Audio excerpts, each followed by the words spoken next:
Did you say what kind of animal it was that attacked her? So you're saying it's some type of animal attack? Statistically, there's been more animal attacks, mysterious deaths, people gone missing. In other news, local authorities remain perplexed by the animal attacks. What attacked you in the woods? An animal. What else could it have been? Welcome to It Was an Animal Attack, home of the supernatural drama series. I'm Sandile. And I'm Fadzai. And we are back for our third episode where we are talking about surely a guy that exists and who is present for at least a third of this show, Jackson Whittemore. Jackson Whittemore. I almost said Jackson Kenner in my brain. And then I was like, no, that's a different person in the sphere of lycanthropy. So true. A superior Jackson, some might argue. But who would argue that? Me. Boldly today. Tyler Lockwood's long-lost half-brother who's dating his long-lost half-sister. What? Jackson is Tyler Lockwood's paternal half-brother. Okay. Because his father is played by the same actor who plays Richard Lockwood. And then Lydia is Tyler Lockwood's maternal half-sister. Not Jackson Kenner. Yes, no, not Jackson Kenner. Jackson Whittemore. Sorry. And dating Lydia, who is the daughter of Tyler's mother. Yes. I'm back on track now. That is so funny, actually. Very soap opera. Oh, it's like, can we be together if we share a sibling? Didn't stop Serena and Dan in Gossip Girl. Oh. But, yes, Jackson, who is... What would you classify? I always get lost in, what is a main character? What is a recurring character? What is a guest character? What would Jackson count as? Because he's in almost every episode. I would say he's definitely a main character. Okay. Yeah. A main character of Teen Wolf for at least 2 seasons, and then special guest for 2 episodes in the last season, which unfortunately we will briefly have to talk about today. Not the season itself, just his appearance. I mean, in fact, it's so important to Jackson that we talk about those 2 episodes. There is an aspect about his return that I want to discuss with you because I have issues with it, and I was like, but this doesn't make sense. But we'll get there when we get there. Central to today's discussion, and it may in fact be the only thing I care to talk about regarding Jackson Whittemore, but we shall see. All right. So Jackson is one of the students at Beacon Hills High, I hesitate to say secondary antagonist, a high school rival of our lead character, Scott McCall. He is a rich kid. He's part of the cool crowd, quote unquote. He's captain of the lacrosse team and just an all-around absolute asshole. There's just so much of Jackson in retrospect that's just the absolute worst for most of his time on this show. If you want to find in terms of where he fits in the narrative, he is the Flash Thompson to Scott McCall's Peter Parker. That is the exact comparison I was thinking of when I was preparing for this episode. My mind went straight to Flash Thompson. And funny enough, 2 incarnations of Flash Thompson. The one from Sam Raimi's trilogy and the one from the Tom Holland trilogy. Because I think Jackson is smack bang in the middle of those 2 for reasons to be discussed.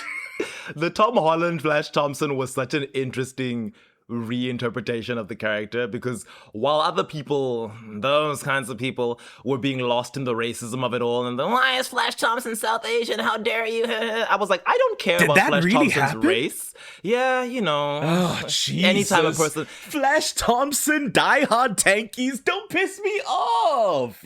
Pick a better line. But anytime a character shows up on screen who is C-list, D-list, W-list, as long as someone has access to Wikipedia, can Google them and find out that, hey, in the source material, this person was white, they'll be like, you are erasing us. I just need y'all to pick and better. You are stealing our representation. This is wrong. The Taskmaster one, y'all almost had me. Flash Thompson, get off. For me, the Flash Thompson thing was the inverse of the Jimmy Olsen thing on Supergirl, where I was like, the race of this character doesn't matter. It's more the characterization. Because whereas Jimmy in Supergirl is, Mehcad Brooks, he's this big, handsome, delicious, muscular hunk. down. And it's like, that has never been Jimmy Olsen. Jimmy Olsen is a twink. That's true. Like he is in My Adventures of Superman, where he is similarly reimagined as African-American, but is still a twink. I was like, who he is what I take issue with, not like what skin tone he has. Yeah, though I will say in Supergirl, they make a point of saying this is Jimmy Olsen, like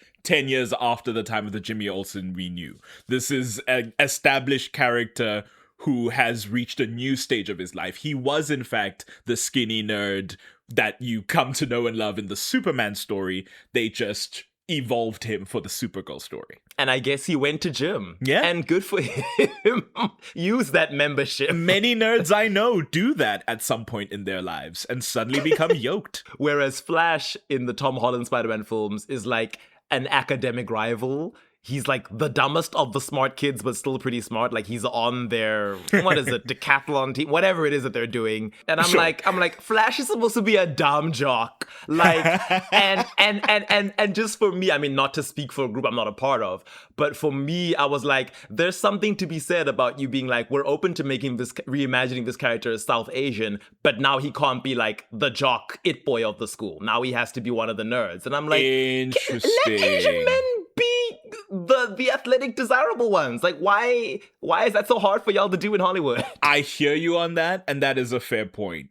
Case in point, Jason in The Good Place, who very much was a subversion of the Asian/East Asian trope in media. But what I will say of modern Flash Thompson, which will become important here today, is that the mode and model of his position as the like archetypical bully of the teen drama, because being the bully in real life and within like the nature of story is all about social credit, right? And in the time of when Spider-Man was created, which I have to assume is the 60s or 70s. I don't closely follow Spider-Man comics. The 60s, yeah. And certainly the time of the late 90s, early 2000s. Being a physical threat, being a jock, the way Flash Thompson, played by Joe Manganiello, is the social credit of the time. But in the modern Tom Holland version of the character, being the rich kid is far more central. Like the idea of like a physically imposing bully in 2018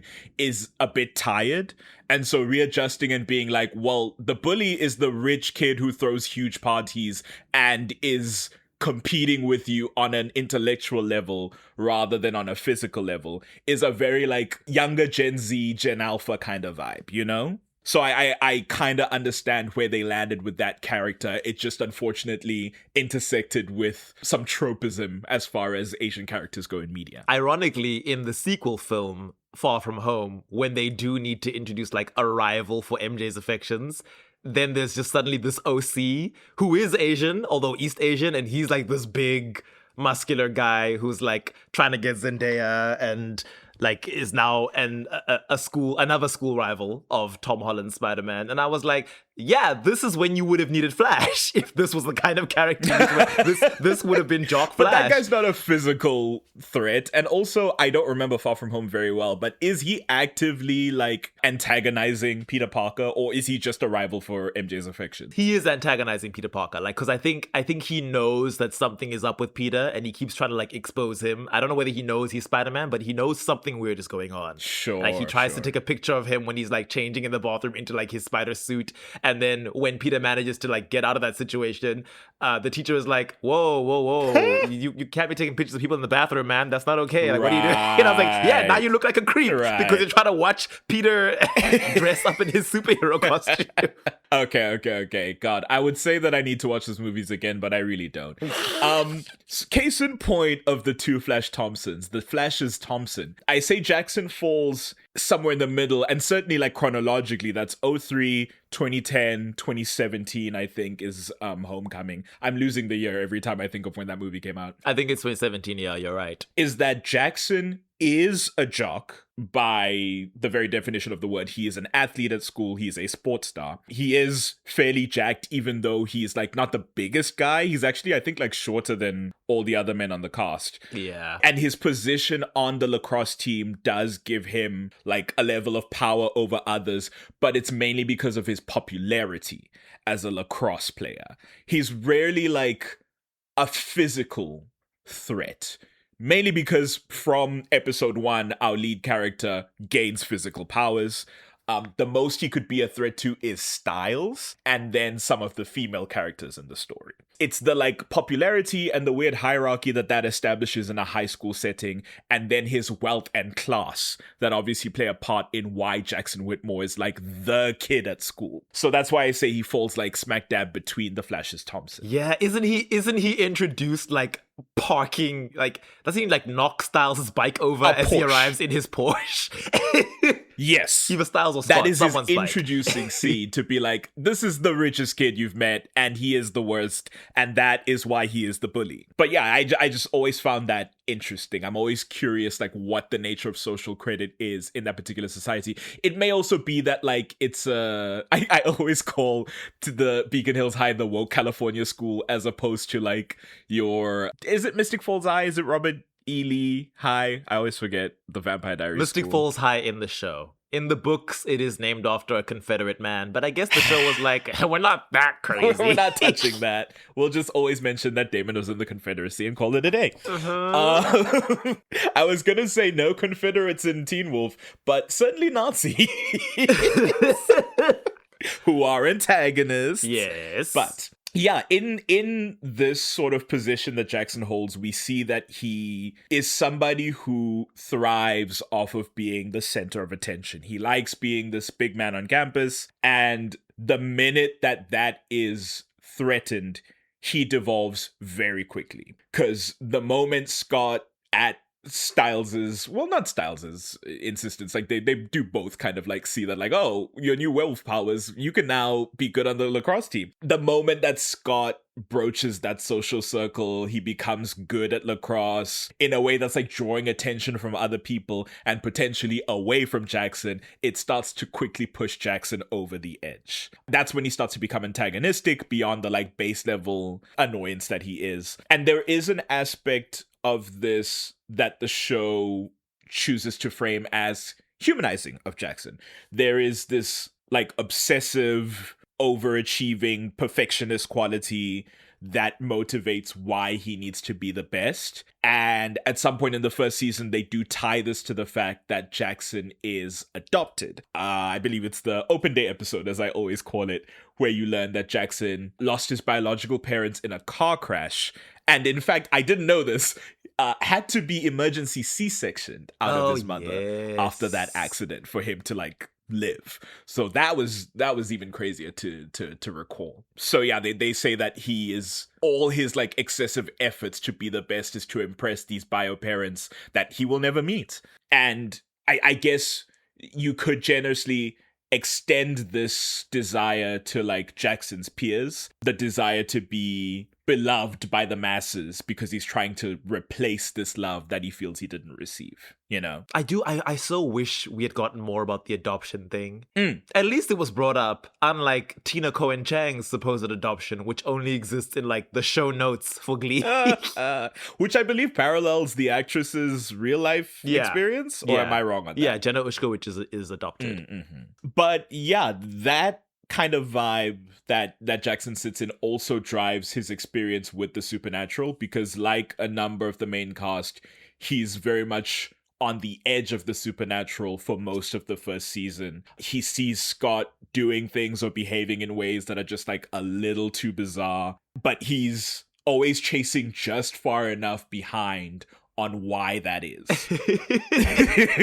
Then, after like a series of fortunate events for him, he does figure it out, and his immediate like decision is to coerce Scott into bringing him into the fold and giving him that same power that Scott has now, because that will bring him back to that social position that is being quote unquote stolen from him. And really, every time we come back to this question of Jackson and werewolves, it's always about turn me into a werewolf so I can be the best again. Please, I beg you, Derek, Peter, anyone, I want the bite.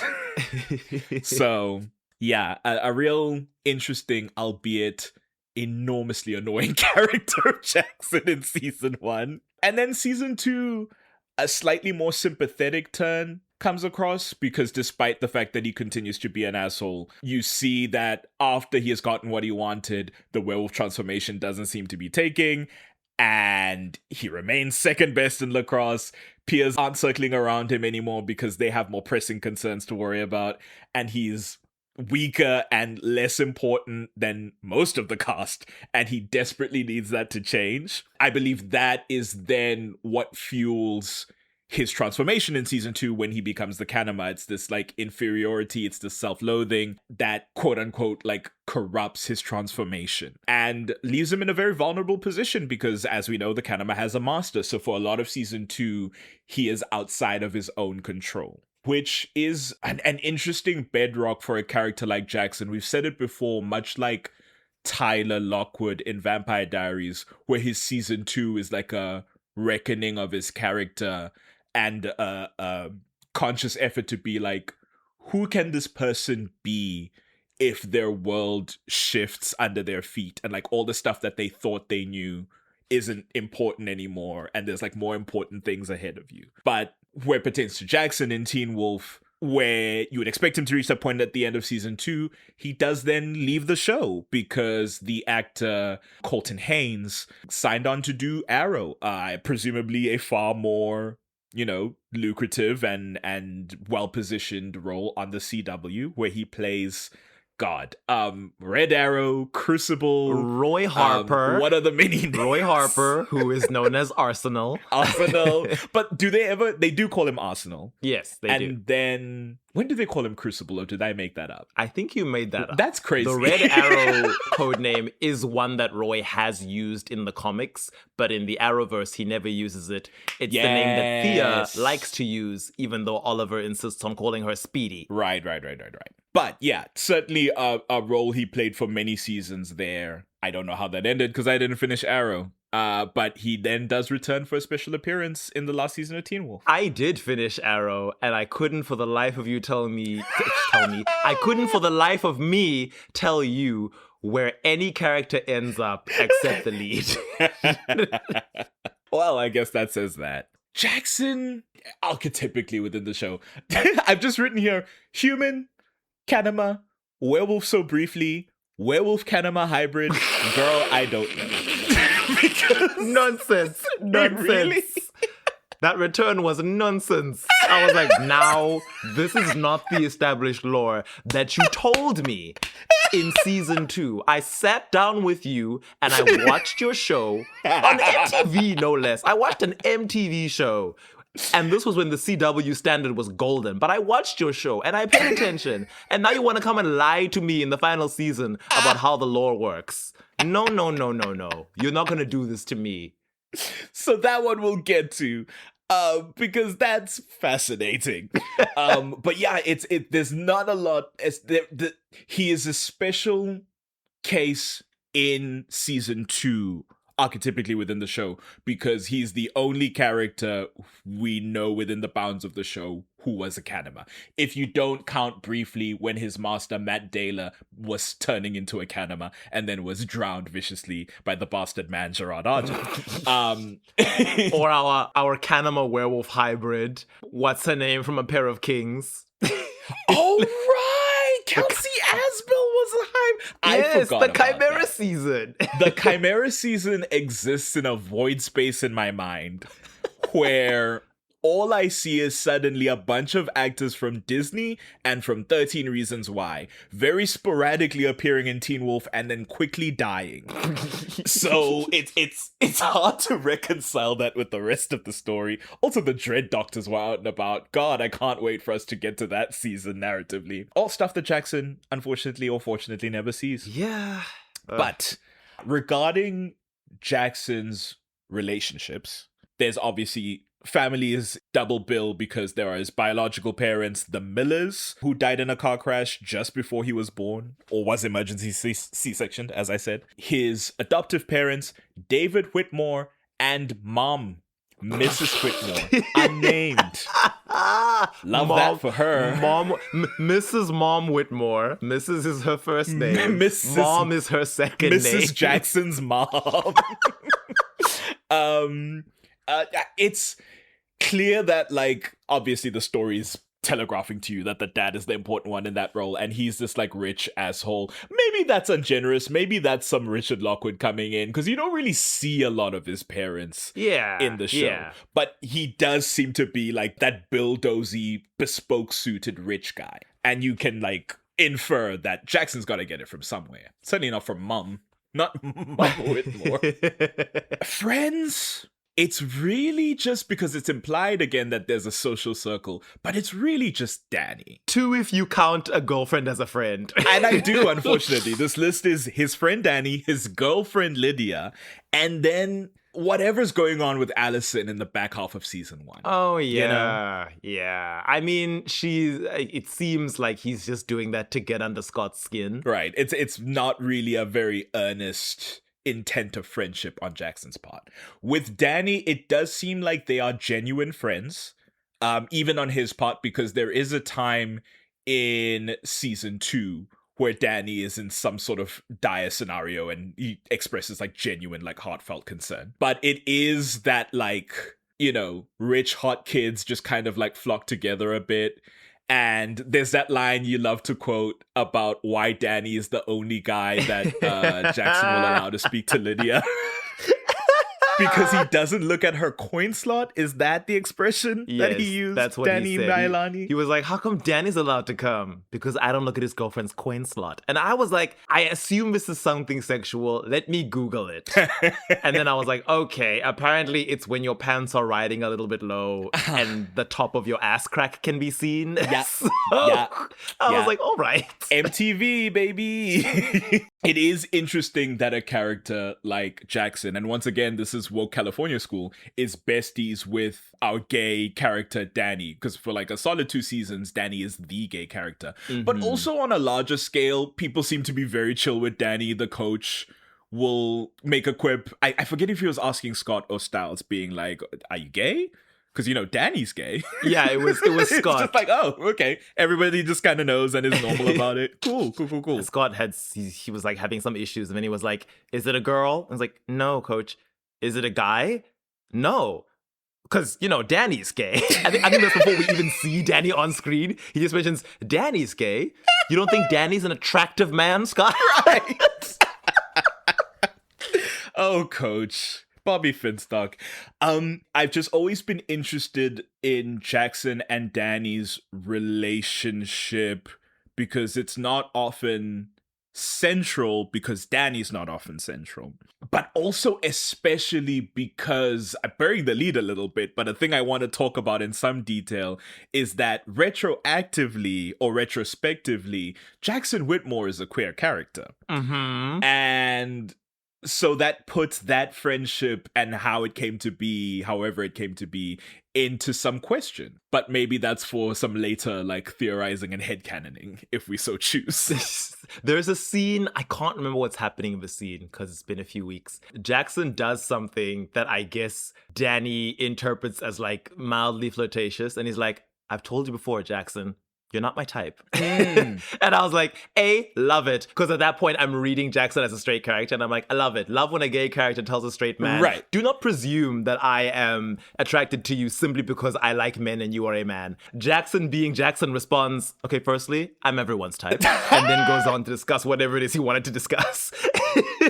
Which at the time is like, okay, absurd level of egocentrism, obviously Jackson Whittemore. But in retrospect is like, foreshadowing. And I believe it was the scene because it's season 2 and he has asked Danny to work on the footage when he's been recording himself, hoping he could see the werewolf transformation. And Danny's like, well, I didn't look. Jackson is like, not even a little. And Danny's like, I told you, you're not my type. So I think that was the context. But yes, that scene becomes very interesting in retrospect. Lydia, who is Jackson's girlfriend for most of the first 2 seasons. Lydia and Jackson. There is... I mean, he just doesn't treat her well. There's really no saving grace there on his side of things. At first, she's obviously going along with it because she's got her own machinations going on, which are for a Lydia episode someday. Very fascinating character to me. But even despite that, it's clear that Lydia is very into Jackson. By season 2, it's like very confidently and very certainly they're like, well, Lydia loves this boy. And he is just base level disinterested. She's a lot more of an accessory to him than a partner. And in moments when things aren't going well for him, he will often take it out on her when she's just trying to be supportive. Yeah, it's not a great look. A lot of times you get a character like this and it's like, well, at least he loves his girlfriend. He does. He doesn't. He's awful to her.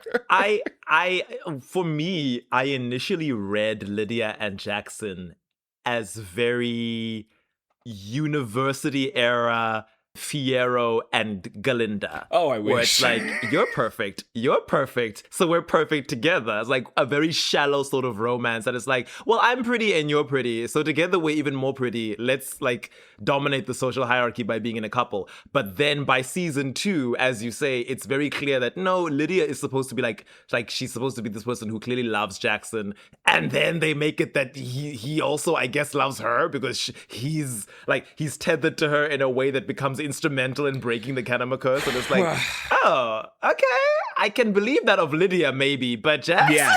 Yeah, that one's tough to square, unfortunately. And there's certainly a read of it that I'm more inclined to believe. But yeah, we'll get there. Then Allison, and then enemies Scott, because God forbid, somebody also be good at sports and like people and be liked by people within a mile radius of you.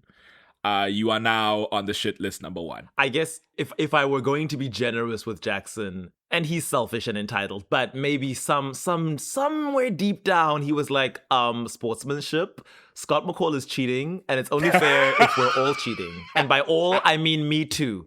All those of us who are captains, since we're co-captains, I also need whatever steroids or performance enhancers you're using. And it reminded me of, I think you've seen this film, because I feel like you've mentioned it, 13th Year. Yes! The Merboy film. Oh, my 13th year. Which starts off with 2 jocks. The main character is already a jock. He's on the swim team with his, I guess, best friend, but the friendship proves to be pretty shallow, ultimately. And as he starts transforming into this merman because of puberty, giving him these, aquatic superpowers, very subversive, by the way, for a late 90s Disney Channel movie where it's a male main character and he's turning into a merfolk. It's just like vibes-wise not what you'd expect, and I really like it. But his rival/friend is like, no, you're suddenly swimming so much faster. And we're supposed to understand that he was already good at swimming because he's on the team, but suddenly he's like leagues better. And his friend is like, suspicious. Inhuman. And despite his new nerd friend telling him that clearly being in the water is what is triggering these transformations, I think you'd stay out of the water. He's like, no, I'm a swimmer and there's a swim competition happening. I have to do it. And he swims, and then fins pop out of his forearms at the end of this race, and he has to run away. As he's cheering for the race. Yes. And his friend/rival like follows into the locker room and he's like, I saw it. Whatever it is that's making you swim so fast. So what is it? Steroids? And I was like, steroids to have an effect where people grow fins on their forearms? Sir, I know you're in like grade 8 or whatever, but come on. And I mean, so too does Jackson when Scott starts being very good at lacrosse, corner him in a locker room and go, where are you getting your juice? After reposted clip from Teen Wolf of Jackson insisting that Scott is juicing and saying he wants some. But Scott being like, my mom buys it from the grocery store. Oh, what a sweet boy. And I was like, Scott, I know he came at you out of nowhere with no context, but you couldn't possibly have thought that's what Jackson meant. So innocent. He doesn't go around accusing people of doping. Gosh, his spirit is pure. But yeah, no, Jackson being like, it's in addition to all the other things. It's like, this would be fine in a vacuum if you were normal, but you otherwise suck. So not a lot of people inclined to be on your side about this, There is, sort of digging deeper into the first season, like we're saying, established very quickly as the rich kid, lacrosse star, as Scott comes in with his newfound powers and is like, now I can be good at lacrosse because I'm 16 and that's the most important thing I've got going on. And Jackson immediately becomes suspicious. He does, as Scott becomes more important on the team, try to rally a number of the other team members to be like against him, which they are happy to do because, again, Jackson is like king of the hill. Mm-hmm. And it doesn't work because Scott is a werewolf. Or I guess it does work, but not in the way he's intending. It's because of Scott's like werewolf anger and him having to control it and all this other stuff that's going on. There are two instances that come to mind regarding that, which is one, he just sees Scott like behaving very weird as he and Styles are like trying to train him to resist the werewolf impulses while playing the sport, since he's insistent on doing that. And then in the other one, it's when Jackson finds one of his lacrosse gloves, because this is a glove wearing sport, with like holes in the fingertips. On their own, they're really like, now what the hell is going on here kind of moments. But then when you add to the fact that, there's also, I guess the third one is also the bowling double date, when Jackson, Lydia, Allison and Scott being a newly kind of vibing pair, go on a double date to go bowling. Scott does terribly. Allison motivates him. Scott hits a perfect try, and Jackson just can't accept this for some reason. He goes to try and score. I don't think he does well. And then Lydia goes and he's like, let me help you, babe. And she's like, I'm fine. And then she throws and she hits a perfect strike as well, even though she was doing terribly earlier. Also, once again, fascinating concerning Lydia. All these things just seeming a little bit weird to Jackson. And then there is the moment where Jackson runs into Derek for the first time. This encounter is important because Derek at the time has been poisoned by wolfsbane, because Kate Arjun has shot him with a wolfsbane bullet, and he is now looking grey and sickly, as he's wont to do. And as Jackson tries to accost him, for some reason, knowing that Derek is like the weirdo in town who's maybe being suspected of murder, but he knows that Derek and Scott are associated somehow, so he's like, maybe Derek is Scott's dope dealer? I don't know. Give me some of the dope that Scott's getting. And Derek shoves him against a locker. And in doing that, he accidentally, I presume accidentally, puts his claws into the back of Jackson's neck, which starts a whole weird mess for Jackson in this season. After this, he starts having some like weird experiences. He starts seeing things. Oh, there's this really beautiful, quote unquote, scene where he's standing, I think, in front of a mirror and looking at himself. And then he's like gagging like he's gonna throw up something, and these claws come out of his mouth. Oh yeah, a whole paw. And followed by limbs. Like there's this werewolf trying to claw out of him, and then he like shakes his head and it's gone, and it's so freaky. He goes to the hospital after this, and they check him up, and this scene is like so bizarre because it's like hard to tell what's happening in reality and what's happening in his own mind. But there's a doctor there, I believe played by Tyler Posey's dad, who is like asking him all these weird questions like he's in the know somehow. And then he starts like operating on him with these tools, and Jackson's like trying to resist, and the doctor's like forcing him down, being like, it'll hurt less if you stop moving. And it's like, oh, okay. And then as he's like cutting him open, starts pulling out this long rope of, we presume, wolfsbane. And it's really freaky. And then he steps back into like presumably reality, where they're like, yeah, no, there's just some sort of agent in your body. It's like this A, B, and C component, more commonly known as wolfsbane. And it's like, oh, okay. And so all these things put together is how he starts to figure out like, oh, here's what's going on. It's not drugs, it's not steroids, it's the supernatural. There's also been all the animal attacks that have been going on. So I guess roll credits. That also helped like thread it together. I don't know if this is before or after he is attacked by the alpha wolf in the video game store. The video store, yes, him and Lydia are attacked by the alpha, but they're like not sure what they saw. Well, he's not sure what he saw. Lydia, I believe, saw it directly because she becomes very traumatized after that. He saw maybe a reflection in a mirror, and I think like isn't sure what's happening. He was just like cowering down on the ground. Hold him down? Yes, and then it saw like, but he didn't see it. Ah, okay. It saw the back of his neck and was like, yeah. That's why for so long people are so willing to believe that there's just some serial killer who's really strong, like doing all this stuff, because nobody ever actually sees the alpha. They get a security camera footage of it. Sheriff Stilinski does, and goes to ask Deaton, because he's been going to Deaton a number of times for his animal expertise. And there is like silhouette-y, shadowy photos of something leaping out the window on 4 legs, and then in a later shot walking on 2. Mm-hmm. And Sheriff Stilinski's trying to figure out like, what could this be? Like, I think it's an animal, but like what would do this? And Deaton's like, I have to go.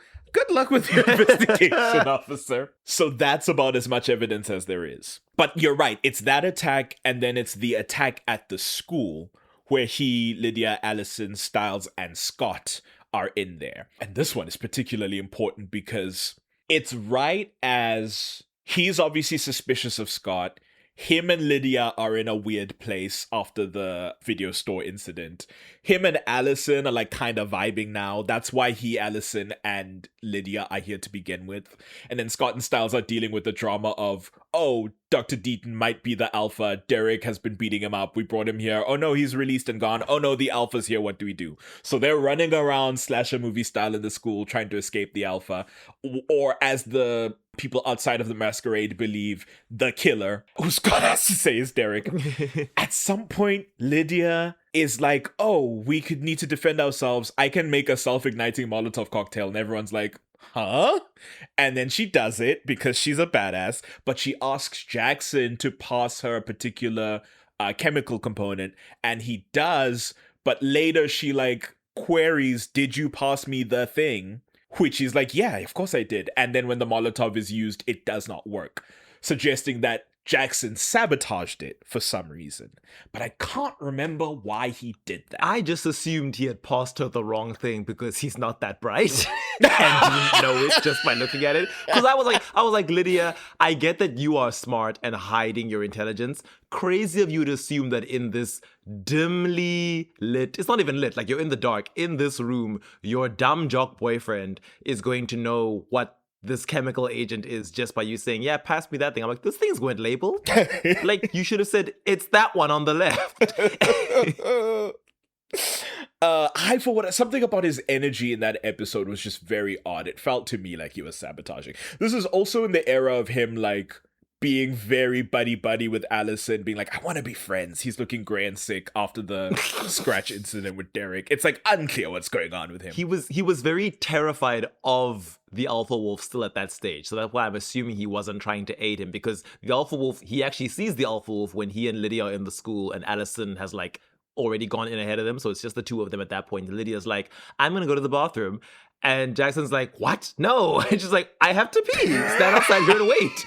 And then while she's in there, suddenly the Alpha Wolf like appears at the end of the hallway. He's like peeping around the corner, looking at him. It's so much fun. Cue that meme of what is her name? Storm Reed. Yeah, crying in the corner around the Alpha Wolf is like peeping around the corner at Jackson, but he's standing on two legs, and Jackson's like, hello? Who's there? And the Alpha Wolf steps out into the hallway, then drops onto all fours, and Jackson is like, whoa, shit. And then the Alpha Wolf walks away. And as soon as it's walked away, Lydia comes out while Jackson is still standing there, paralyzed in fear. And she's like, okay, let's go. What's wrong? He's like, nothing. And at some point, the Alpha growls. And this is at the point, I think, where Scott has gone out and locked them all in the room that they were in, despite Allison's pleadings. Because in his mind, he's like, I have to go fight the Alpha now, I guess, and die. But he can't tell them that. And while they're inside, there's that moment where Jackson is trying to get Styles to call his dad because he's like, we need somebody who can actually defend us here. Styles refuses to call his dad because he knows it's an alpha werewolf that will kill him with ease. To the point where Jackson reaches for his phone and Styles just turns around and punches him, which I thought was crazy, but neither here nor there. Jackson had it coming. He was being rude even in that moment. He was like, call your useless dad and get him to actually do something. You know what? Fair enough. But there's a moment where the Alpha growls, and Scott has a reaction to it because, as we know, the Alpha turned him, and so there's this like psycho, metaphysical, esoteric thing going on where he's bound to it and it wants him to join his pack. But Jackson also has a reaction to it and collapses. And so it just adds further to this question of like, what the heck is going on with Jackson? To this day, I'm still not sure, because clearly Derek scratching him with claws while he was infected with Wolfsbane did something to Jackson, but I'm like, but why? Because Derek is a beta wolf. His scratch shouldn't have an effect on Jackson. So I still... The wiki, because I did consult the wiki for this very thing, because I wanted to know, like, what's the consensus on what the hell was going on here? Describes it as a similar thing to what Derek's Oh, is it his sister or his mother? Who's the one that manipulated Derek and Peter's memories using an alpha ritual? It still shouldn't work because he's not an alpha, but that's the like kind of no prizes. Like he was somehow able to achieve this because of his werewolf claws and the wolfsbane that was in his system, because that is also a key aspect of that ritual, to manipulate your memories and your mind space of things. I see. I believe it was Talia Hale. So I guess if you want to unlock that alpha power, but you're a beta, just, infect yourself with wolfsbane. You'll have a few hours to get it done, and then ask Deaton to cure you. Yeah, it may kill you to do that if you can't figure it out then afterwards, but you will be able to do this useful thing. I don't know how it helps at all. It was an accident, I suppose, at the end of the day. Give your enemies nightmares for a few weeks.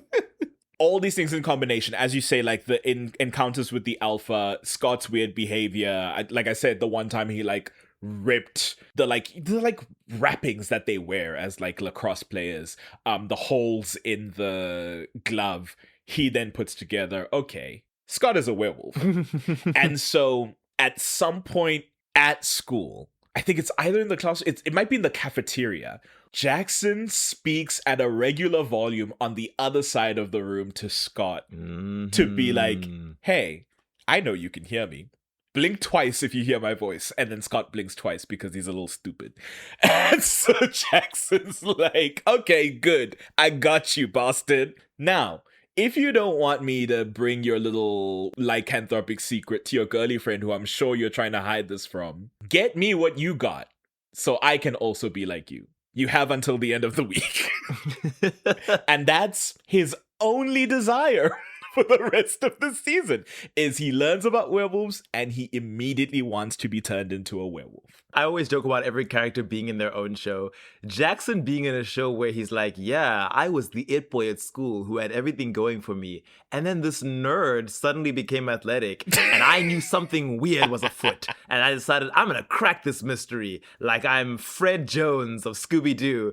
And I'm like, him running around trying to solve this mystery is such an annoying hindrance to Scott and Styles, because they're like, we are dealing with life and death situations here. Scott is in love with a girl who's like a nascent huntress, and now we have to hide stuff from you because you won't go away and leave us alone, often putting yourself in the line of fire and in danger that we now have to save you from. That's the thing too, is that like there's a lot of things that annoy me, but few things annoy me more than a character that insinuates themselves into a situation that they don't belong in. And it's just extra annoying that Jackson wants so badly to be in the supernatural when it has nothing to do with him. And as you say, that like because our main characters are on average good people and want to preserve life, they must now protect him even as he endangers their lives. Because the thing about this is that he's trying to coerce Scott now, and then because the Argents see him sort of circling in the matter of things, always at the center of the crime when a crime happens regarding this alpha, they start to suspect that Jackson is the new beta that's been running around, because they're like, hold on, we can account for the alpha, we can account for Derek Hill, who we've always known. There is a third set of claws sort of running around here, and we're not sure who it is. Oh, and yes. because of his insistence of being part of things, they start thinking it's Jackson. It's insane that Kate is a part of that conversation, because Kate, our known ephebophile, was creepily looking at Jackson during a lacrosse game. And then she has a conversation with Chris where they're like, oh yeah, what you said, those betas that attacked you, there was a big one and a little one. How little? Could one of them have been a teen wolf? And I was like, I love how Kate's weird tendency to check out teenagers is what led them to this conclusion. And she's looking at Jackson and she's like, I think we know who it is. Oh boy, she finds out he's not a werewolf. She's like, actually, you don't do it for me. I like you meet one of the criteria, but the other one's also so important, you know? Kate Argent. At this point, the Argents start to like close in on him and try to like interrogate, hey, are you a werewolf? Can we catch you in a lie? And even though he isn't, he knows about them. So it is imperative that Scott and Derek make sure that he does not rat them out. So they have to help him get out of the Argent situation. This would be around the formal time, because Scott is failing his classes because of all the aforementioned supernatural goings on. He can't go to the dance because coach has forbidden him. But Allison is currently in danger of the Alpha because the Alpha has tried to attack her at some point. He's like phone spoofed to try and get her somewhere. So Scott's like, I need someone protecting Allison at this point. And he turns to Jackson for help because Jackson's gonna be there. Jackson instead gets drunk at the formal because I guess he's in his feelings and his woes about not being turned into a werewolf. And he goes out into the woods. And I think I mentioned this in the previous episode. He sees 2 red spots in the woods and is like, the Alpha, I come to you as a teen, wanting to be a wolf. Please, I beg you, Amo, please turn me. I don't want to be this loser anymore. I was never a loser, and I will not succumb. Make me a powerful boy. Argent's holding 2 laser pointers from the other sides of the woods, saying, interesting. So why did you lie to us the last time? You do know what's going on, and now we're going to break it out of you. And they do break out of him that it is actually Scott who they're looking for, which is what leads to the Argents cornering him at the bus where he has gone to meet Allison. And there's that scene where he jumps up as the 2 cars are trying to smash him and lands on their hoods transformed, and Allison sees through the window. And then after that, that's what I'm saying. It's like, that's Jackson's only thing in season 1 is he wants to be a werewolf. Just because he's in the like supernatural charade now, in the last episode, he is involved in the goings on. Lydia is obviously attacked by the Alpha, so he gets her to the hospital, I presume along with Styles, because Styles is never more than 5 feet away than where Lydia's concerned. And then they make more of those self-igniting Molotov cocktails that Lydia came up with, and I think he throws one during the fight with the Alpha. So he does that. He helps. That was his arc. Defeat Peter. Learning what chemical you need as your binding agent for a self-igniting Molotov cocktail. And then, of course, as we've discussed, right at the end, part of the stinger is him going to Derek and once again begging, please, I want so badly to have the teeth and the claws. That's his whole thing. To turn the whole season is just him. It's him. I heard this funny, I don't know if it's a metaphor, figure of speech. I haven't had an English class in years because I've been out of high school for a long time.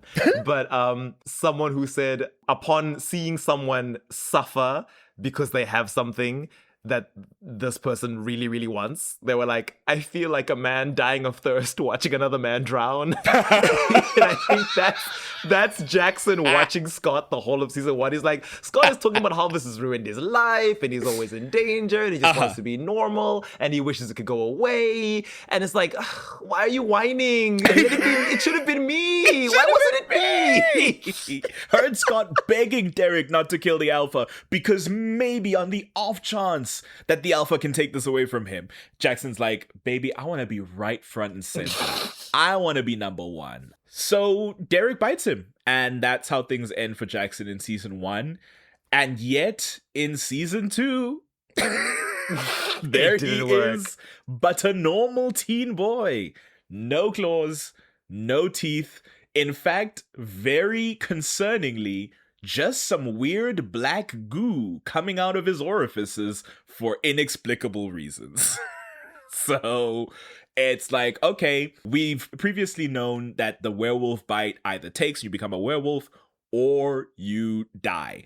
As it turns out, your body can just reject it and now you're a weird reject. So good luck with that. He does not let this go because of course not. Things can't go badly for me, Jackson Whittemore. So he sets up a camera in his, I almost said apartment, he's 17, in his room at home to record himself on the full moon because he knows enough about werewolves. He knows they turn on a full moon. No matter what's happening in the interim, even though I've seen Scott and Derek use their half-shift powers, surely on the full moon, it will be unavoidable. I will become a werewolf. And he records himself lying there and he checks the recording afterwards. It's just him sleeping. Just his very much slumbering human form with nothing else going on. And he falls to the floor in the middle of a supermarket going, no! Why? It was supposed to be me. This is all I've ever wanted. Bless. It is sad, but also I don't like him very much. He's like, I humbled myself. Me, a rich boy who has everything. I spent the whole of season 1 humbling myself, going to everyone who would listen, going, please, please, please give me the bite. Turn me to a wolf. At some point, he does try to like find Derek and be like, what the hell is going on? I love how little Derek cares. Oh, Derek doesn't care. And in fact, I think he goes back to Derek's old house when at this point Derek is living in the Underground Railroad. So he does not find Derek. But he does find Chris Argent and the Argents, whose numbers have doubled in size with the arrival of Gerard. And Chris is like, get out of here, punk kid. You don't want this smoke. Stop trying so badly to get involved because we'll have to kill you. Go home. And then in like his anger of like, I should be a werewolf, he displays a feat of strength that is like, oh shit, wait, something is happening. He like lifts his car or something and is like, okay, so not a complete loss. It's just something weird is going on, but I do have powers. So huge, wonderful. Let's go back to the recording. At this point, he goes to Danny, who he asks to like, just make sure the recording is normal and chill. Danny's like, well, I don't know where you got this idea, but I know somebody who's good with cameras, and that's Matt Daler, who has suddenly become important this season. They find that there are 2 hours of footage missing from the recording. I think Matt had already given him the camera. It was Matt's camera that he borrowed, which I'm like, you're rich. You couldn't get your own camera? That's weird. But he paid Matt to like rent the camera. And because it's Jackson, even in that moment where he's like, hi, Matt, I'm coming to you as a classmate saying, you're into this camera stuff. I need something from you. Even then, he couldn't be polite because Matt was like, what do you need it for? A sex tape? And he's like, shut up, you loser. As if I would do something as mundane as a sex tape. What I'm up to is my business and none of yours. Do you want the money or not?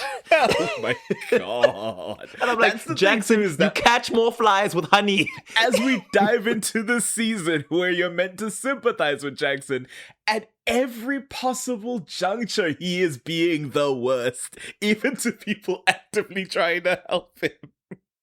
And I guess that's part of it or whatever, but my God, do I hate a bully. I don't care. He's good looking and popular and rich, so he was never taught that you catch more flies with honey than vinegar. You should be nice to people and they'll be more inclined to help you and be your friend. He's like, why would I do that? I have money. I can just pay you and treat you like trash and you'll do what I want. That's capitalism. That's the American dream. I think especially in big 2026, I just have so little patience and empathy for that sort of person of just like, you have it all and still you're empty inside and you're making it everyone else's problem when they have real problems to deal with. You know, that just pisses me off so bad. And I think it's he goes to Danny and is like, can you watch this footage I recorded of myself in my room? And that's when Danny's like, sorry, you're not my type. I don't want to see whatever you recorded yourself doing. And he's like, no, there's something wrong with the footage. I don't know, like just like check it out and see whatever's going on here. And between Danny and Matt, they're like, oh, there was an edit. Maybe Matt's not the one who says it because we'll later on find out Matt is linked to that. So I guess it's Danny. Matt is the edit in question. Matt removed the 2 hours of footage because he said an opportunity. And we need to discuss Matt at some point because I need to reconcile how the hell he figured this one out. But I digress. He is now convinced that the ops are against him. He is a werewolf and people are trying to hide it from him because they can't stand to see him win. But of course, I think at some point he tells Scott, I don't have time to run with you and Derek out in the woods under the full moon. Just like, all right, buddy. Pack it up. Obviously, the storyline currently going on for the second season is that there is this Kanama, this lizard reptilian being that is attacking people. First was Isaac Leahy's dad. And this is the thing that becomes important, is that the Kanama attacks a gay club. Homophobic? What's going on? And one of the people it attacks is Danny. And it's like, huh? Who would attack Danny? A sweetheart. And so, as we discussed in the Derek episode, some of the suspicion falls on Jackson because obviously Jackson has received a werewolf bite, neither died nor turned into a werewolf, it seems. So perhaps his transformation was corrupted somehow. There's a lot of like vague posting about the nature of lycanthropy, how when you turn, you can reflect the thing inside you. And I'm like, okay, but magically, metaphysically, how does that work? And the thing about Teen Wolf is, doesn't matter. It does shut up. That's how the world building works here. When a werewolf is wounded with silver, It it heals. heals. We all know this. I guess you could say if you're a special snowflake and your personality is so distinct that a mere werewolf is not enough for you, you have to become a specific kind of like really noticeable animal. Then you either become the deadly Kanima, which is a cursed being, or if you're really lucky like Kate, you get to be a werejaguar with no drawbacks. My goodness. I really am so curious in terms of taxonomy, which again is not important to the world building of Teen Wolf. I'm just like, what's the selector switch that happens that flips you from wolf to lizard? Because at least jaguar proximally somewhere in there, right? And then all the other ones that are weird and offbeat are chimeras. They were specifically spliced with other animal... No! You told me this recently. They were spliced with other lycanthropic or therianthropic DNA. It wasn't just the DNA of animals, right? It was with all sorts of other shapeshifters and therianthropes, and I assume that means in that universe, somewhere out there, you have werehawks. Yeah, you have the Garuda, which is for some reason chameleons. It's imagined as a lightning bird in this show, and I'm pretty sure the Garuda is a firebird, but whatever, fine, let it be a lightning bird. Sure.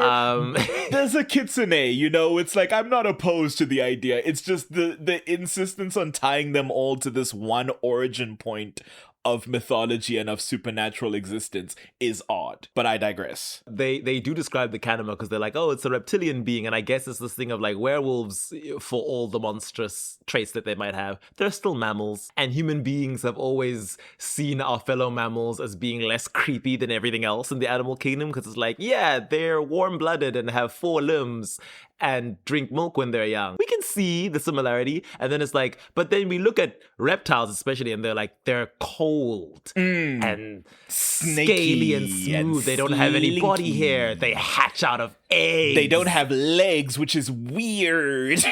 Snakes especially is like, oh, we don't like snakes, except for some cultures where they were revered.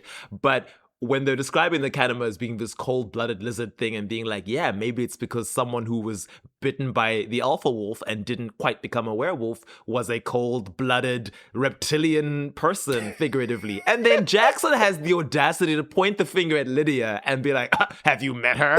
She's cold-blooded, and she was bitten by the alpha and she didn't turn. Lydia, who on average has been fairly kind, if not nice, those are two different things, as we often say. Fairly kind on average, Lydia. Jackson, biggest asshole you've ever run into in your life. I guess because she doesn't put out for him anymore, now she's cold-blooded. He really... Screw you, buddy. He turns on her so suddenly in the first season, because I guess he's dealing with his nonsense and what's important to him, and he's like, this girlfriend of mine is not interesting. And then there's one thing she does where she cheats on him and makes out with Scott in the, coach's office, because I guess Jackson is being less impressive in that era, and she's like, I'm not interested in you anymore. I want the alpha of the group, and now that's Scott.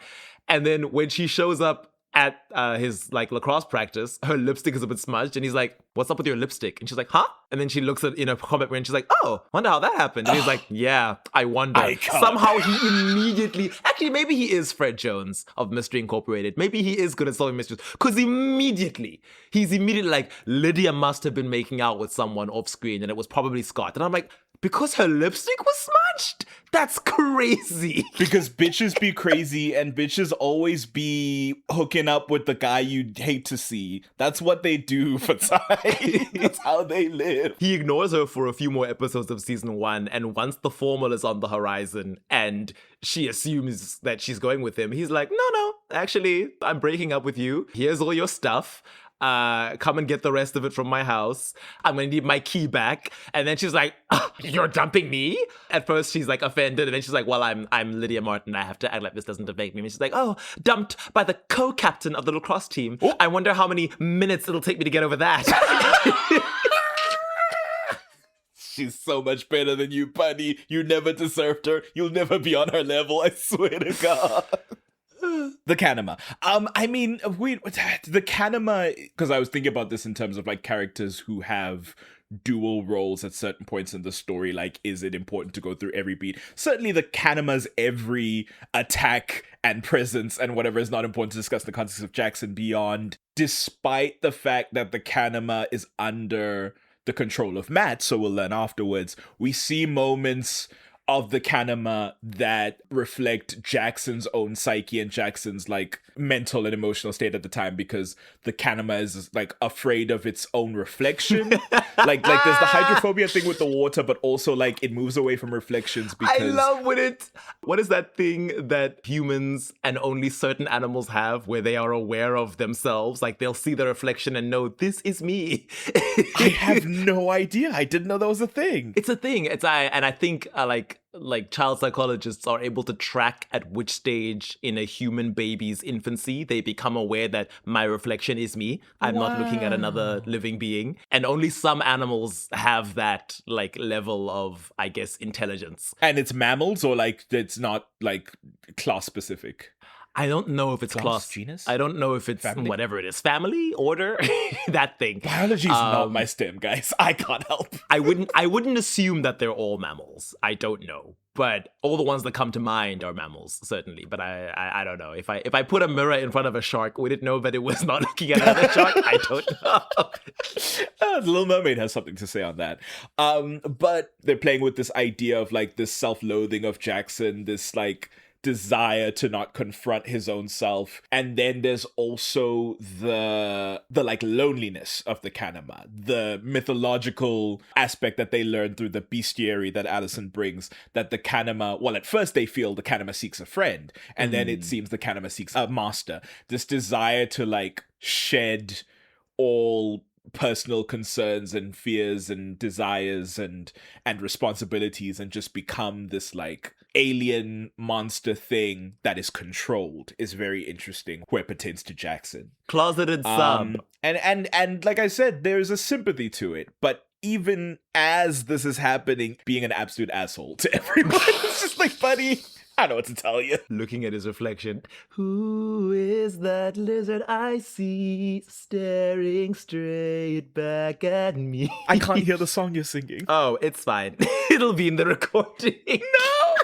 I need to know! No, I said he's looking at his reflection going, who is that lizard I see staring straight back at me? As a Mulan reference. Because of the Mulan song Reflection. So I wouldn't have caught it. Because you've only seen Mulan 2. I've seen the scene of dishonor on you, dishonor on your cow. That's burned in my head. Other than that, nothing. But also, the register in which you're singing is just not being caught by WhatsApp. I was singing it at an accelerated tempo because I was like, I'm not going to sing the proper, because it's a slow sort of chorus. And I was like, we don't have time. I think it's after the gay club attack, the main characters have figured out that the Kanama is Jackson and are like, well, we know that he's probably not in control of his actions, so we're gonna try and save him. And so they capture him and they handcuff him and they put him in a police vehicle. When he comes to, he does not know what they're talking about when they describe the attacks that he's done. He's just regular old Jackson being like, you've chained me up here. Let go of me. I don't know what you're talking about. If you don't release me, there will be trouble. And in fact, when they do eventually release him, he takes out a restraining order on Styles and Scott, being like, these bozos accosted me outside of a club and did me bodily harm. I want them nowhere near me. So, you know, just hard to... I'm like, is that a reasonable thing to do when you go to the one high school in town and you're on the same sports team? I'm like, yes, I know from like the view of everyone outside the masquerade, it's like, yeah, these teenagers attacked him. But I'm like, maybe we could like suspend them before going so far as getting a restraining order. Yeah. Because that's going to be difficult to enforce. How is a restraining order able to be effectively carried out, like you say, given the nature of their schooling careers? But a rich white man went to the cops and said, my son told me ABC. You know, that Richard Lockwood just like came out there for a second and was like, aha, do your job, Sheriff Stilinski. I think in that same episode, he has another mirror scene where like a snake comes out of his eye. So it's like after that, I don't know what to tell you, buddy. Like if you think everybody's just making shit up about you and you've got a snake coming out of the corner of your eye. That was so weird to me because he goes into whatever classroom or whatever and like caresses a snake, which then slithers into his throat. And that seemed to be real. And it's presumably inside his body, then comes out of his eye like a few days later. And I'm like, was that real? Couldn't tell you. It's Teen Wolf. Sometimes it's real and in your mind. Was it real or imagined? Yes. I guess Deaton would say it's real if you believe it was real. So true, Dr. Deaton. That's how the mountain ash works. Speaking of, he continues on these Kanama killings at Matt's behest as we're starting to put together all the people that the Kanama is killing were at this party where Matt was drowned by the swimming team and the swimming coach, which was Isaac's dad. So the Kanama is now going to kill one of these team members. This was like kids like a few years ago. They're like young adults now, kind of. And there's this secret party where they're going to kill this one. And so obviously some of the main characters have to fight him. I think in this scene, Styles is doing the mountain ash walk, where he's like, I don't know if there's going to be enough to make a full circle, and he makes a circle around the place, and he like believes, and he does it, which at the time I thought was a subtle hint that he was going to be the emissary for Scott's pack in the way that Deaton, I guess, was for the Hale pack at one point. Is that correct? You thought he was going to be their Willow Rosenberg? Yes, I presumed. I was like crazy for him to not be black, given that's all we're getting in this world. But you know, what am I gonna do? Or he could have been the Benny to Scott's Ethan. If you're familiar with My Babysitter's a Vampire. I am, and I hate that character got to be the mage. It pisses me off. Why? I just don't like him. He's very annoying. Okay. I forgot you hate class clowns. There's nothing calculated or thought out about it. He just annoys me as a character, and it sucks that he has the coolest archetype. Sandile hates class clowns, confirmed. And I do, and I'll say it anytime, any day. I guess the only reason you tolerate Sokka is because he's also intelligent. Yeah, Sokka's and strategic. Sokka doesn't often intend to be the clown. He often tries to be funny and becomes the butt of the joke in that same moment. So there's no aspect of Sokka that's like welcomed and like his ego's being brushed about it. Like Sokka is the straight man in enough scenarios that he gets to be the jokey guy. Makes sense. They surround the place where they're having the party with Mountain Ash, and then other characters go and fight the Kanama and lose, because that happens when you fight the Kanama often in the season. Oh, is this the one where the Kanama kills the black lady? Yes, and then speaks, but it's actually Matt speaking through him. I love that because like they're all coming in to like pay for entry to this place. In a scene that's very confusing because like she's behind, I guess, the ticket selling whatever, and Jackson like walks up to her, gives her this creepy glare, and she's like, okay, let's go. Something weird is going on here. Let's leave. And I was like, but don't other people still need to buy tickets? That's strange if you just leave your post. But true black character, because she says something weird is going on here. I see a white young man looking at me like a serial killer. I'm shooter going. looking ass. I'm not sticking around. I would like to be anywhere but here. If only she'd survived. Shame. I guess your sin was being a horny teenager making out with boys in the pool while a 12-year-old drowned. While a 12-year-old was drowning. It's like, well, shit. I mean, I guess I should die?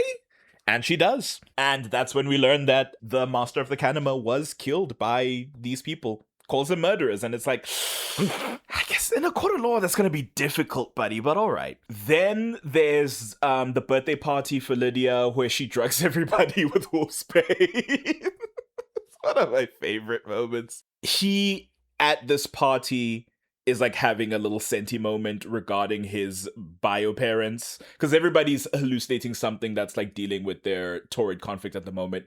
I believe Allison hallucinates Kate Argent, Mm-hmm. or she hallucinates a version of herself. No, maybe that's in season 3. Oh no, I think Allison has a lot of hallucinatory moments. Yeah, I can't remember. I think maybe Allison, I seem to remember her seeing herself at a party. Maybe it was herself. I think she might have hallucinated herself, but like a more hunter locked in version of herself that's like, you befriending werewolves and canamas and banshees. They don't know Lydia's a banshee yet. Jackson's hallucinating these bio parents that he never really met. And there's that moment also at the party where Matt's drowning again because I guess he hasn't learned to be nowhere near a pool. I'm like, Matt, you've had all these years to go for swimming lessons. You go to a school that has a pool. Like, you have money for expensive cameras. you would think after one NDE, maybe learn how to swim. It's a life skill. Fascinating. And Jackson has to save him from it. And that's a moment that's like, oh, now hold on. The vibes are weird here. There's a moment in lacrosse because at this point he's become aware that like, I am out of my control and I am doing weird stuff and not remembering anything. And so he tells Danny, who's of course also on the lacrosse team, hey man, if I start doing some weird shit, you need to leave for your safety. Thank you very much. They do the lacrosse. At some point when the game is happening, the lights switch off and Jackson is on the ground when the lights switch back on and he's in distress and he's got claw marks all across his chest, apparently self-imposed. For a hot second, they're like, okay, he's dead. And they declare him dead. And then Melissa McCall goes to like check on the body bag because at this point she's in the masquerade. Matt has forced her to see Scott turn into a werewolf, or she's seen something else that has like clued her in on what's going on. She opens the body bag and sees this crystalline, like, goop, this chrysalis of transformation. What did you say last I time? guess. I thought I had died, but really...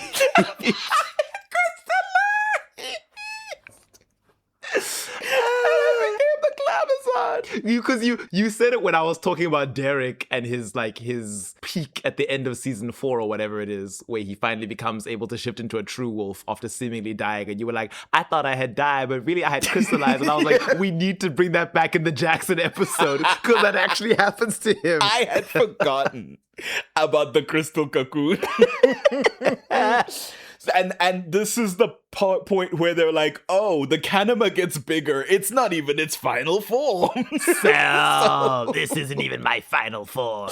He's like shifting in there. Everybody's like, oh shit, what's he gonna become? What's happening? I think Melissa is brought into the masquerade because by then Matt is mask off and sends the Kanama to attack them at the police station where Sheriff Stilinski is also. And she's locked into a cell Yes. and Scott comes to save her.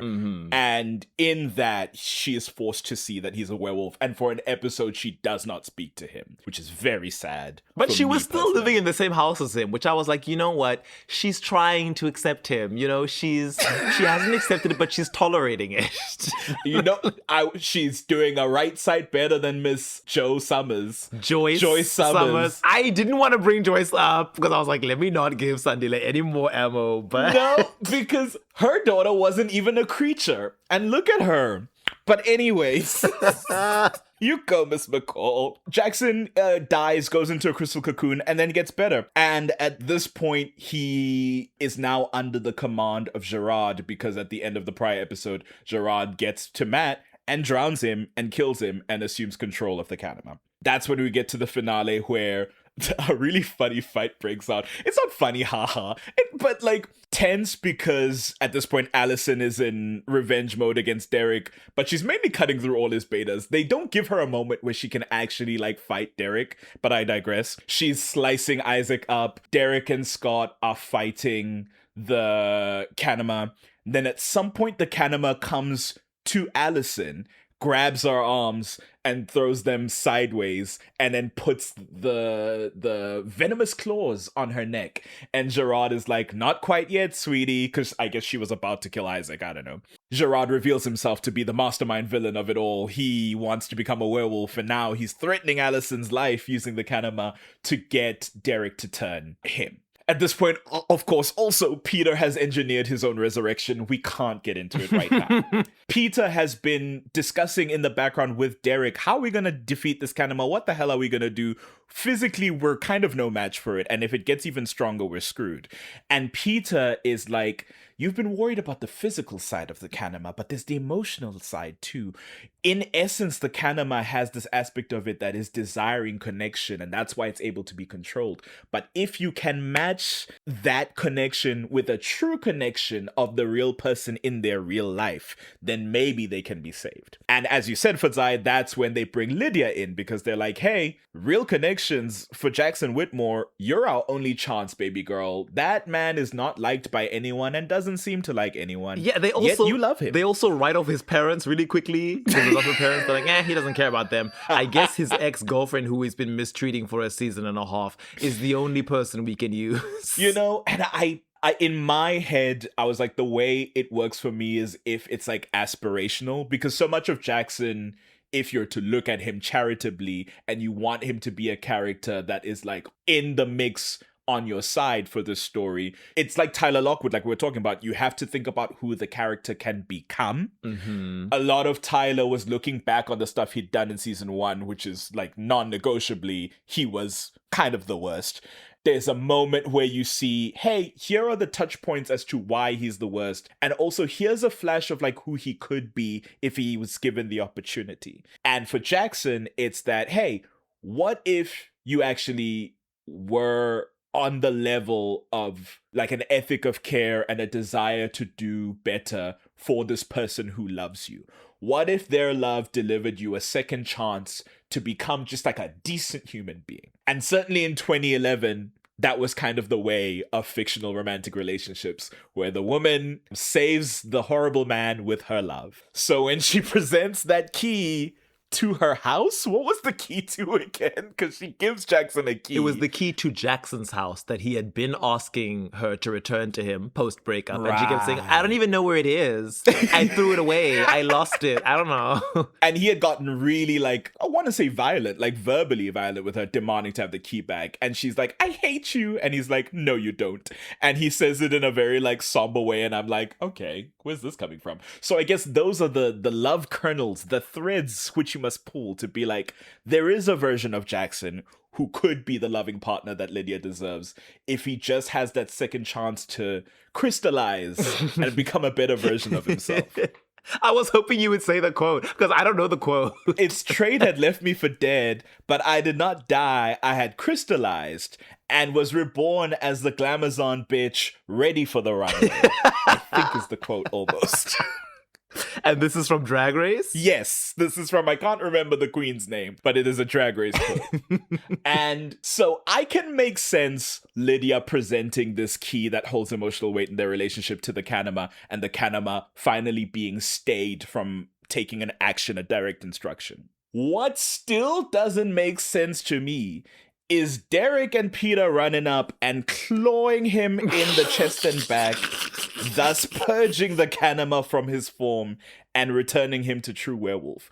I guess it's a second chance at his transformation by the claws of two alphas? I don't even know, because Peter's not an alpha anymore. I don't even know. Maybe it's that the Kanama's, because like the Kanama is supposed to be like, it's sort of like a Shazam situation, Shazam Captain Marvel situation, where they are two different bodies that will switch between the same space. Maybe they had to kill the Kanama body to free Jackson, and then he could like return and occupy this space. That'll be my headcanon. So it's not like a metaphysical, magical thing. They just killed the Kanama, which allowed him to be alive as himself. Maybe it was part of the ritual of breaking the curse. It was like you use the emotional tether to get through to Jackson's like true self, and then you kill the Kanama's body to destroy that form and free the boy trapped inside. Sure.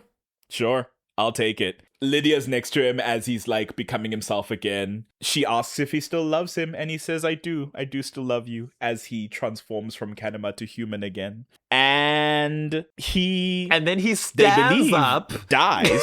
Oh. And then he stands up, dong out. Oh yeah, fully out. Facing the world. I think earlier in the season when he's being creepy around Allison, or it might be towards the end of season 1, he's again just like naked while she's in the locker room and just walking on like, oh, hey, Allison, Yeah. did you want something? And she's like, oh, trying to avert her Yeah. eyes. And he's just like, I don't care if you look at me naked. So, you know, And I guess. you know, congrats to him. His face is wolfed up and his eyes are bright, bright blue because, of course, he has slaughtered many an innocent person. I find this interesting because, it kind of sucks for Jackson in a weird way, even though he does suck. Jackson never actually wanted to kill anybody. He was being controlled.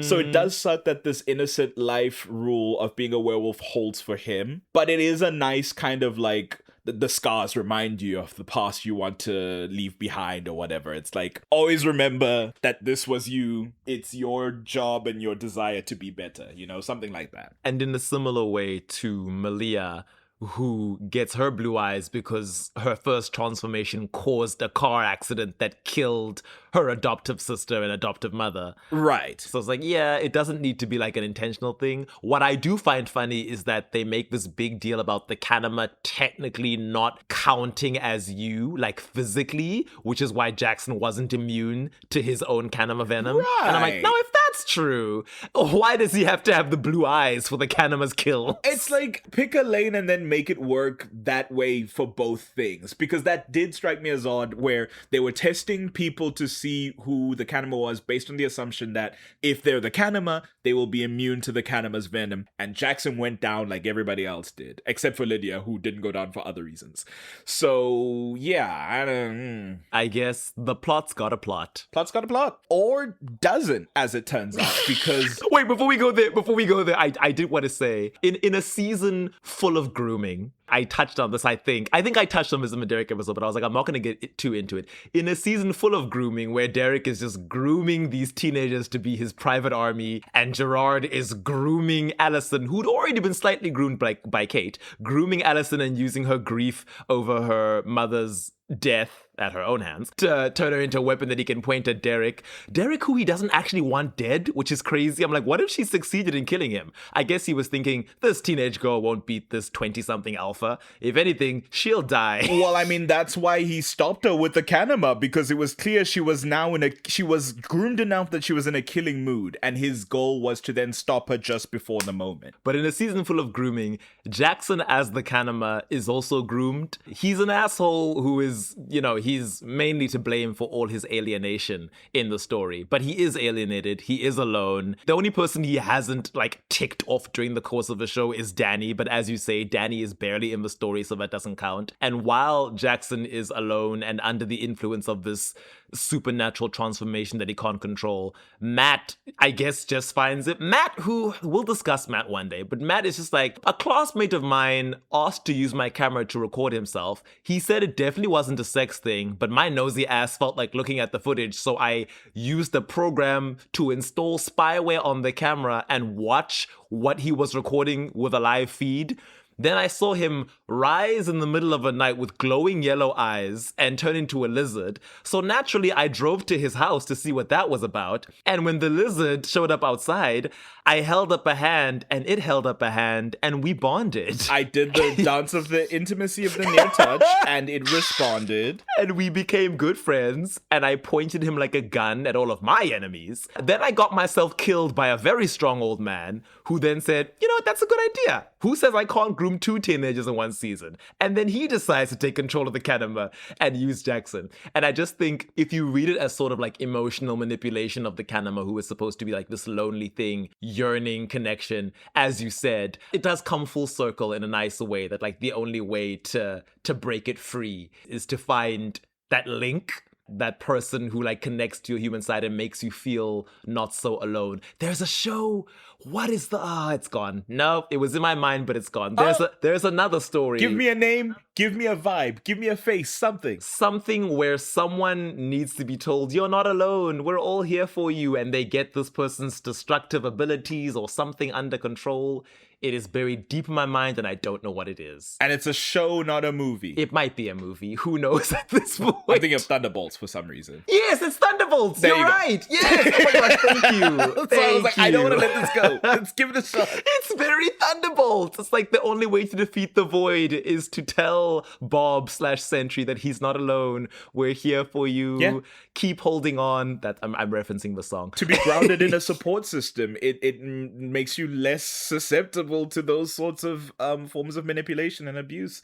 You are not on the outside of things. You're not, I always say outlawed instead of the word I mean, ostracized or left behind or alienated, as you say, which are usually the people who are targeted for this sort of thing. If you have healthy support systems and good relationships, then, you know, And especially things go better for you. especially with a character like Lydia, who he had been actively pushing away, to as much as it's like, unfortunately she's a love interest, so it does feed into that thing of like, oh, the girl must come and fix you. But just in like a broader sense of, often someone will need your help and you'll want to help them, and they'll be like, no, go away, and bite your hand. And sometimes what they need is someone who's strong enough to be like, I'm gonna keep coming back. No matter how many times you say you don't want my help or you don't need anyone, I will be here when you're ready. Just like, take my hand. And then it's all undone because unfortunately we have to write him out of the show and he just leaves. He leaves. That's why I was like, oh, I wish the story had continued. It doesn't. And we lose so much like actual like on-screen growth that could happen with a character like this, because all you have is potential with a character like Jackson. Like you said, this like unfortunate tragedy that happens to him in season 2, keep it 100, creates so much potential for him to grow as a character and to become more ingratiated with other characters. Still be Jackson, of course, because a character like him brings a certain like contrary vibe to the show. You get it a little bit from Derek. You get it a little bit from Malia later on. You want the character who's a bit more abrasive to like counterbalance the softies who are the main characters. But as it turns out, as intimated by Lydia in season 3 in the first episode, Jackson was taught by Derek the basics of being a werewolf. Derek finally stepped up for the kid that he turned. And Jackson's father moved their family to London, and he just went to be, as she says, an American werewolf in London. And that's the end of Jackson until the back half of the final season. And this becomes interesting because when he comes back with a character that in continuity, we don't see him meet. A character who we know from the season after he left, and that's Ethan, surname I forget, of the twins. Carver? No, that's the real actor's surname. What are Ethan and Aiden's surname? Ethan twin, Ethan alpha, whatever you like. Ethan twin. Ethan alpha omega twin. Love him. Ethan of Deethan fame, which makes this all the more sinister to me. Yes. Because Ethan and Danny break up at the end of season 3 because both of them are leaving town, I guess, because we never see Danny again. And you know what? To briefly touch on another show that some of our listeners have begged us to eventually cover. Maybe this will be all you get, who knows? But a similar sort of thing happens in another show we've watched where a character who is a POC is queer. But when it's time to then have this like queer rep, we take a white character who was previously straight and then suddenly decide that, well, they're not that straight. They can be queer as well. And they get the romance. If I had a nickel! And I am talking about Once Upon a Time where Mulan gets to feature as a supporting character in Red Riding Hood's story when she comes back and is now bi and dating Dorothy of The Wizard of Oz fame. Dorothy from The Wizard of Oz, a non-character. IMHO. Crazy. And this is crazy too, is that like Merida was there when there was a vibe. So, but I really didn't understand what they were doing that season. It was just like, Mulan had been such like a strangely groundbreaking character to do this with in, what was it, early season 2 of Once Upon a Time, to be like, actually she's in love with, I don't remember which white princess she was in love with, Cinderella? Aurora. Snow White? Not Snow White. Sleeping Beauty, Aurora. Sleeping Beauty, Aurora, and be like, oh my god, this wonderful, like, an introspective analysis of this lesbian character based on a character who has a lot of like gender stuff going on. Bring her back after seasons of her not being here. Put her side by side with a queer character and then go, nope, she's not her. And I was like, why bring her back at all? For Ethan to come back and not be with Danny is a crime. Danny, who, by the way, because like with the Mulan thing, I'm like, why bring her back to be someone else's support? It felt so sinister, especially because Mulan's story was that I think she met Philip, who is Sleeping Beauty's prince. Yes. She met Philip while Sleeping Beauty was like still needing to be rescued. Then like had like a bit of like a bonding time with him. Then got to know Sleeping Beauty. Then I think they had to go save Philip from something. So then they bonded. And then when she told someone that, oh, I'm in love with some, I can't remember who she has the conversation with, one of the more central characters. They presume it's Philip. Yeah, and you'd be like, oh, it must be Philip. And then she goes to Aurora, and it's very clear that she's about to tell Aurora that actually it's you who I fell for. And Aurora's like, Philip and I are having a baby. And she's like, oh. Well, I guess I'm joining Robin Hood's band of merry men and leaving forever. So that's what I came to tell you. And then they bring her back to be a supporting character in a different queer story. And I'm like, so she's just constantly going to be a third wheel in other people's romances, is what I'm seeing. Forgot she never actually tells Aurora. Oh my She lord. never tells her. Criminal. Edward Kitsis, Adam Horowitz, I'm fighting you personally. And with Ethan and Danny, I understand that Danny was on the very periphery of, well, he's not even a lead, but like he's a supporting character who's like on the edge of things. It's just that he is one of the teenagers, so he feels closer to it than some of the adults, like, you know, the coach who's on the outskirts. I think you can bring him back for a little special guest appearance for 2 episodes. I think you could do that. I don't think Keo Kawanui is doing a lot in 2016, 2017. And because where the story ends is Ethan is like, I have to leave town, you know, my brother died and I gotta go figure out who I am without him. I can't really explain everything to you. And Danny's like, it's because of the werewolves. And he's like, what? You know? And he's like, of course I know. This is Beacon Hills. And it's like, Danny reveals that he knows about the masquerade and has clearly learned about it at some point. Knew the whole and time. then he's written out of the show, so we don't see him ever again. And when Ethan comes back, he's with Crazy. he's with Jackson. And I'm like, but Crazy work. But But you know, that's not, unfortunately, the focus of today's discussion. It can't be, because we have to talk about Jackson's perspective of this, which in a void, in a vacuum, is interesting to me. But Jackson returns in season 6 in a bit of a strange manner, because he is still in London when he first appears. And the ongoings of the season are happening in Beacon Hills. But apparently, oh Lord, what do I need to say about season 6 that'll catch you up? There is a MAGA army of hunters who I thought were being affected by some sort of virus, a MAGA virus, if you will. They're all bigots now, and they are all ambiently afraid of a supernatural threat, but are accusing everyone and anyone who's a little bit different. The strange thing is, it's being led by a black woman, and a prominent figure among them is a Hispanic man. It's just a very interesting storyline that strikes me a bit off. for those of you who are Marvel fans, the supernaturals are now mutants, and everyone has become friends of humanity, sentinel hunters, kind of vibe. The purifiers, like, there is a weird religious bigotry bent to it. You later find that Gerard is behind this partially, which is a whole other thing. But anyway, I will say the leader of the pack, our local girl, Sibongile Mlambo, love to see that for her, but I cannot get into that right now. They're attacking supernaturals left and right successfully. And apparently they have like satellite agents in London. Jackson has apparently, him and Ethan Omega Alpha Twin, have been looking for other werewolves in London to, I guess, create like a network of support, and are now discovering that there are these hunters in London who are like taking werewolves out. And it's done without a little without fanfare. They open with Jackson and Ethan having this kind of like odd couple dynamic. It's like they're spies and they're like partners, and they have this established rapport. They talk about how, oh, we're getting good at this trick. I ask the questions and he listens to you while you answer, so he knows whether you're lying. We're getting pretty good at this. And it's like, okay, I'm sorry, pride flag. I'm beautiful in my way. And as it turns out, yes, Jackson is queer.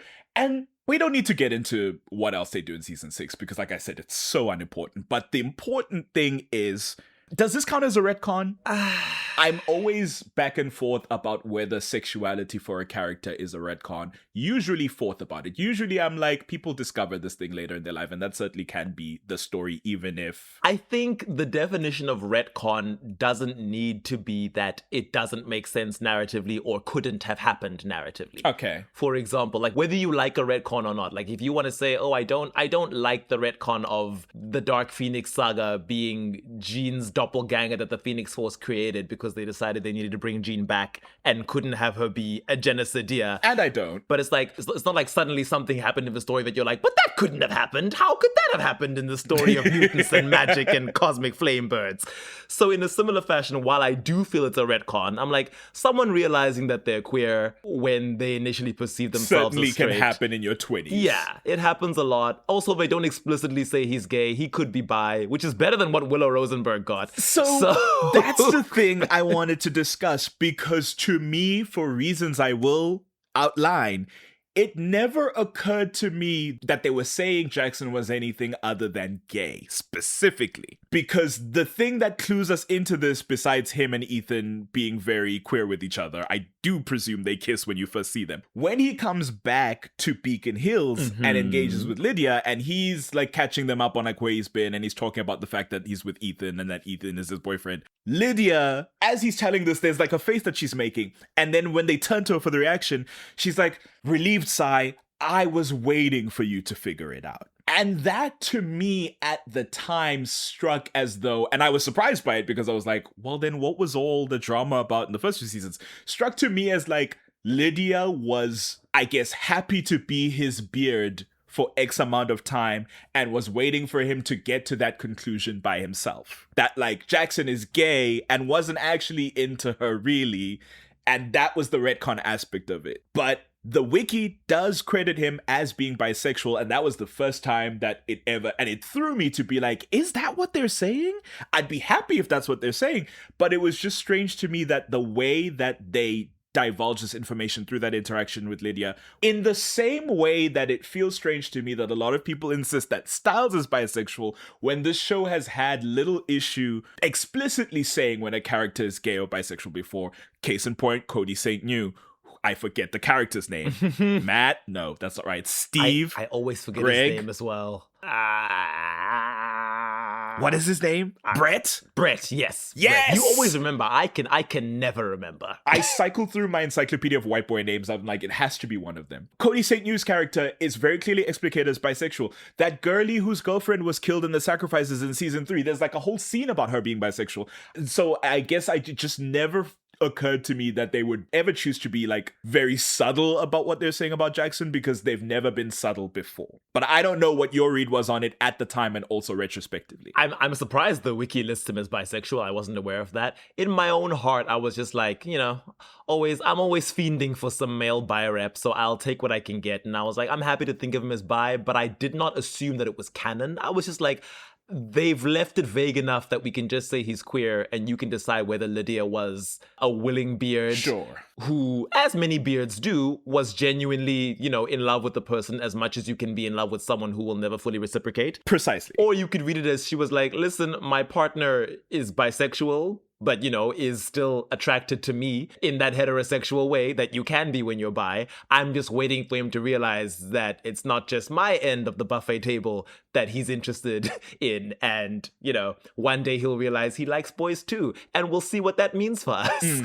So yeah, I feel like either interpretation was fine with me. Yeah. I let me be clear, always happy to have more bisexuals in the mix, especially because these sorts of storylines get very torrid. I come from the world of soapies, and usually in soapies, when a character is going through some sort of, because every soapy has gotten to the point where they decided, okay, we're gonna give this gay shit a try, and they spend, just because of the nature of soapy and how soapy storylines work, weeks and weeks of a character like going back and forth, being like, but I have a girlfriend, but I love her. This can't be who I am. Oh, but the men. Oh, I want the men and I need the men. And every time I go, you could just write them as bisexual. You really could just write them bisexual. And they almost never do, is the thing. They almost always go heteronormative, comp het, and that certainly is a storyline. I guess what I'm saying is always diversity of storytelling. Always more queer people, so we don't have to like agonizingly stress about like what exact type of queerness is this. And I guess with Teen Wolf, where there are enough quote unquote gay and bi characters, we can have a character where it's not explicitly stated and it not be a big deal. Yeah. It's just interesting to me. I mean, certainly leagues ahead of Styles, who I'm like, dear listeners, Yeah, dear gentle readers, there's dear nothing Teen I can Wolf do about that. fans, I will never read Styles as bisexual. I am sorry.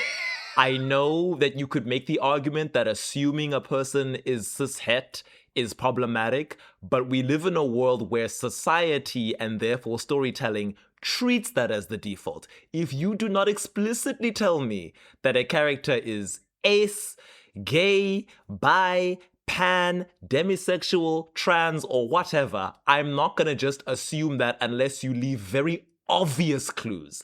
And Styles having a few tee-hee, that was kind of gay moments for the sake of humor does not count as bisexual for me. I'm so sorry. I am slightly more willing than Fadzai to budge if you can show me some queer coding. I do not believe you on Styles Stilinski. I simply don't. I'm sorry. Cody's news character Brett has like, I guess, a bit of tension with Dylan Sprayberry's character that you could read as maybe there's something there, but Dylan Sprayberry's character is explicitly straight, and his gay bestie is like, okay, I know you hate Brett, but he's so hot, so please don't hate me for the fact that I'm attracted to him. Okay, bestie. And his actual gay friend. This is what always pisses me off about it, right? Is that like, it matters the people that fans want to be queer. In defiance of the actual queer characters in the story. I did a PowerPoint night recently with some friends, and the title of my PowerPoint was Steric Destiel Buddy losing chess to a queer baiting dog, or how 3 white men convinced a bunch of mentally ill millennials and Gen Z to go die hard for gay ships that very clearly and obviously were never going to materialize as gay. And I discussed the fact of like, a lot of this has to do with personal desire and aesthetic appeal. Like, they want Styles to be bi because they want to bang Styles. Or at the very least, because they find Styles more appealing. No one cares that Mason's gay, because Mason's black. There's a racial element to it. No one cares so much that Corey's gay, because Corey's a twink for most of his run. There's like intersecting aspects of this that are like pushed. Danny is a queer character for 2 seasons standing alone. No one cares that Danny's gay. It's gotta be Styles and Derek, because they're the ones I want to see kiss and touch tips. I guess Danny gets to date Ethan, but he's a supporting character, and Ethan is not like super close to the center of things. So I would even say, aside from like the racial and like body type aspect of it, because I mean, yes, Corey is a twink, but it's not like Styles is particularly muscular in that era of Dylan O'Brien's life. I also think it's this unhealthy thing that queer people have. I won't speak so much for lesbians because I see this with queer men. It's queer men, very specific. Where this desire to be with a straight passing, or to everyone's knowledge, ostensibly straight man, and then be like, but I'm the one who cracked the code. I'm the one who figured it out and helped him figure out that he actually wasn't all that straight. Because it's like, I don't think that anybody who, you know, thinks white boys with brown hair are the bee's knees was looking at Corey and going, ew, but looking at Styles and going, yes. Fair, I think it's because Corey is clearly gay and not all that mask. And they were like, eh. But then they saw Styles and they were like, but Styles likes girls. And he seems to be so straight. Wouldn't it be so hot if he wasn't? Yeah, I mean, it's exactly the same point with Dean in Supernatural, when Sam is the more obvious pick if you want to queer code one of the Winchester brothers.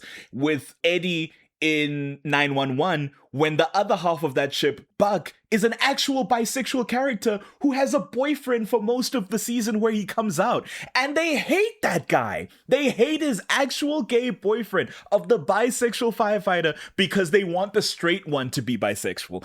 It baffles me and eludes me. Yeah, it's a pattern that I've noticed growing up watching these shows, and then it bleeds into real life, because in fiction it'll be like, we want to imagine this person is bi. In real life, there will be this dismissal of actual bisexuals and be like, oh, no, that's not hot. What I want is a guy who either believes he's straight or lies to everyone else he's straight, or will even convince myself that he is straight, but somehow I'm the glitch in his system that he wants. And I'm like, I need you to I'm want the more one for yourself. that does it for him in this specific way. Yeah, no. What I did appreciate was that when fans started theorizing that maybe Mason isn't chasing a straight boy, maybe Brett isn't, heterosexual, and for a whole season it wasn't confirmed, and then the next season we see him at a place that the fans dubbed the bisexual club. And he's like making out with a girl and a boy at the same time, and I was like, there. Beautiful. Jeff No Davis notes. was like, I'll make it as obvious as possible for you. He likes both. And I simply do not believe they would not. I believe they were queer baiting y'all, because I remember that promo for the Teen Choice Awards that they did on a ship. But within the story, if they wanted to do that shit, they would have, because Jeff Davis had no issue making a queer character. But nonetheless, back to Jackson, who we're talking about. I do think that it's also important that this happened after or during Colton Haynes' own real life experience of coming out, that I remember being a bit fraught in the public eye. I remember publicly and almost explosively his coming out and the discussion of his queerness, and that he was in this relationship. And I just remember some more dire stuff about his personal life that we don't have to get into, but it just really paralleled the Jackson stuff in terms of like the kind of life that Jackson had lived, his departure from us as the public eye, and then his return in a little bit more of a settled place with his partner, like fully realized in himself. And I was like, okay, that's fine. Colton Haynes, who in real life is gay. And so maybe that added to the like more monosexual read that I had of Jackson. But regardless, it does color a bit. Well, I'm curious how it colors his story retrospectively, his experience of that whole high school economy. It certainly makes his like overachieving perfectionist like aspect of himself more interesting if you want to like thread those two things together, because you can certainly envision a repressed queer Jackson trying to portray himself as this guy, because the guy behind that is not something he wants people to see. You know, the loneliness, the self-hatred, all those aspects certainly could be more interesting with a queer read. But there's also rich, jacked white gays who suck. So it also works that way, where it's like, it doesn't have to change the fact that he was kind of awful, because there are white gay men who are kind of awful. Two things can be real. He could be an awful person who had understandable reasons for his insecurities. You know, you can understand things even if you don't condone them. And I can certainly see like a version of Jackson where it's like, oh, your parents were like, oh, we just assumed it was because he was adopted and he thinks like he has to prove himself. And I'm like, maybe. Or maybe it was also that when you're growing up gay and you don't know if your parents are gonna like accept you or bi, you might be like, oh, I have to be perfect at everything else so that if this ever comes out or if I ever choose to tell you, at least I can be like, but was I not the perfect son, mother and father? And being this like top dog at school, this it boy, head of the school's most popular sports team, and with the gorgeous girl on your arm who everybody adores. Nobody can question anything. And then having this loser nerd come out of nowhere and threaten that in a way that you're like, oh no, but now I'm co-captain, I'm being emasculated. Is someone gonna like, am I gonna lose my position? And if I lose that, will everything else come tumbling down? Also, is my girlfriend attracted to Scott? Yeah. Does she like him more because he's clearly straight and maybe she can sense something weak and effeminate in me? Maybe I'm not enough. I'm like, no. it would explain why he's so awful. Wouldn't explain why Derek is his one Achilles heel, but I guess that's just because Derek is older and scary and he can't bully him. Because that boy is terrified of Derek in season 1. When you encounter older trade in a moment where you're not ready to embrace your glamazon self, it's understandable to buckle. No, but it definitely makes all those character aspects of him more interesting. Like I say every time, you make a character queer and I will be right there holding up the sign. Actually, he did nothing wrong. Actually, he's a very complex and interesting character. I've said it on record. If Damon had been queer, I would have been far more forgiving. But alas, I don't know. It makes it more. I'm less inclined to these sorts of characters when they are straight, because that is my experience of straight men in real life. But when you queer them a little bit, I'm like, okay, now I want to engage with them fictionally. And of course he loved Lydia. I mean, look at her. Come on. A literal banshee. Of course he was right by her side. He said, that's my queen. I do think he and Ethan are cute, but I, on principle, must stand against them because Ethan deserved better. Yes. They were so wonderful in season 3. Give Jackson a new character. Give him an OC who's gay and let him be with that person. It's not my fine. Ethan. And if they wanted it to be a pre-existing gay character that he ended up with, it's not my fault y'all didn't make more gay characters. There you go. Don't sacrifice the sanctity of Ethan. Bring back Cody St. Hugh. Is he dead? He's dead, I think, by season 6. Oh, shit. I'm so sorry. I think Brett, I don't know if Brett is killed in the previous season, but he's definitely dead Is by it the the time. Dread Doctors who got him? I can't remember. He's like poisoned by something or shot or Is it part of the Satomi stuff? Is it the Deadpool? Did he get No. Deadpool? It's not the Deadpool. It's not the Deadpool. He's introduced in that season. He might be killed by the bigot MAGA virus people, maybe. Because like his death is a very drawn out thing. I remember that. They're like looking for him and they can't find him, and then they get to him too late or whatever. So maybe it is season 6 in all its horror that killed him off. I was gonna say it is interesting to bring back a queer Jackson with established queer Ethan Omega Alpha Twin in the season of the MAGA virus, where everybody's being a bigot inexplicably. I believe that season, if you don't understand why we're calling it the MAGA virus, it's because it came out at the onset of the Trump administration. This was 2016 going to 2017 when this season came out. It was just hitting a lot of parallels, maybe a little heavy-handedly, but a lot of media was doing that at that time because America had a lot to work through and reckon with about its internal politics. And so it very much is just like, wow, MAGA turned into a virus and infected everyone in Beacon Hills. And it's just fun for two of its opponents to be these queer men who are also werewolves. I'm sorry, a werewolf and a werewolf Kanama hybrid. I don't know how this one makes sense. That was, before we go into that, I wanted to say, with Jackson being established as queer, we do unfortunately lose one of his only redeeming qualities in the early season, which was straight ally Jackson, who loved Danny and had no issue with him. Now it's like, no, he was just like, I want to be like him one day, to be bold enough to stand up and say, I'm beautiful in my way, because God makes no mistakes. I'm on the right track, baby, I was born this way. That's fine. We have enough straight allies. I prefer two queer best friends who were just like platonic the whole time. It was like, hey, I'm everybody's type, but also I'm not pursuing this. They were just friends and it was chill. Now, you stole his boyfriend, and that needs to be reckoned with in the queer friendship. Because yes, it is a community, and sometimes, you share some places with some people who you love, but this was not discussed. I wonder, for clarity, listeners, Danny and Ethan have broken up at this point, but not in our minds. Not in my mind, certainly. Always a chance. I would have loved to see Danny's reaction to established queer Jackson. Would he also have been like, I also always knew, just like Lydia? Or would he have been like, oh, that's great, man, I had no idea, but good for you. I'm glad you've grown. You are dating my ex, and that's weird, but it's fine. And that's weird, but I'm going to show you some grace because this is your first stepping out. You are a baby gay at the moment. Actually, that's funny. We don't know in the timeline when Jackson comes to terms with this and when he meets Ethan. All we do, and I don't remember because it's in season 6 and I don't care. Maybe while he was in London going to school with, British boys. What was it? There's a joke in a Will and Grace episode where there's this British woman. I think she's like a former lover of one of Karen's husband. She meets Will and she's like, oh, you're very well dressed. Are you English? And he's like, oh no, I'm gay. And she's like, oh, it's the same thing, darling. And I just...